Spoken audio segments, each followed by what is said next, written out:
G20 summit पर लगातार नजर बनी हुई है। ताजा अपडेट आपको पहुंचा रहे हैं। आपको बताते चलें G20 समिट का आज तीसरा सेशन शुरू हो चुका है। G20 के तीसरे सेशन में वन फ्यूचर पर लगातार चर्चा हो रही है। सेशन के आखिर में पीएम मोदी का खिताब भी होगा। तीसरे सेशन में जो बाइडेन शामिल नहीं है क्योंकि अमेरिकी सदर जो बाइडेन वियतनाम के लिए दिल्ली से रवाना हो चुके हैं, लेकिन बाकी और जो मुल्कों के सरबराहान हैं वो तीसरे सेशन में शामिल है। वन फ्यूचर पर किस तरह से इत्तेफाक राय होनी है, क्या कुछ मुद्दे हैं, उनको लेकर भारत मंडपम में ये सेशन लगातार जारी है और ताजा अपडेट आपको लगातार पहुंचा रहे हैं क्योंकि ये समिट जिस तरह से भारत के लिए बड़ी हुसूलियाबी के साथ यहां पर नजर आ रहा है, इससे कहीं ना कहीं वाज़ेह पैगाम दुनिया में जाएगा और दुनिया भर की निगाहें इस वक्त G20 समिट पर हैं क्योंकि तमाम तर जो टॉप लीडर्स हैं, जो 20 मुल्क इसके बानी हैं, वो यहां पर शामिल हैं और साथ ही साथ एक और ग्रुप की शमूलियत इसमें हो गई है। अफ्रीकन यूनियन को यहां पर शामिल कर लिया गया है जो कहीं ना कहीं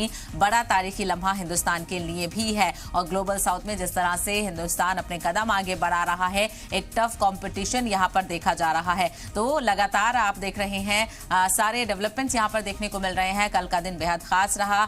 3 सेशन में पूरी समिट को डिवाइड किया गया था। One family, one earth, one future के सेशंस में ये डिवाइड किया गया था और आज आखिरी सेशन यहां पर देखने को मिल रहा है। वन फ्यूचर को लेकर बातचीत हो रही है। कई मेमोरेंडम्स यहां पर साइन हुए हैं, कई चीजों को लेकर बातचीत हुई है। दिल्ली डिक्लेरेशन को भी यहां पर मंजूरी मिल गई है और आज इसको बाज़ाब्ता तौर पर अपनाया भी जाएगा। और अब तक की जितनी भी G20 समिट्स हुई हैं अलग अलग मुल्कों में, सबसे कामयाब समिट हिंदुस्तान में जो हुई है, जो मौजूदा चल रही है, उसको भी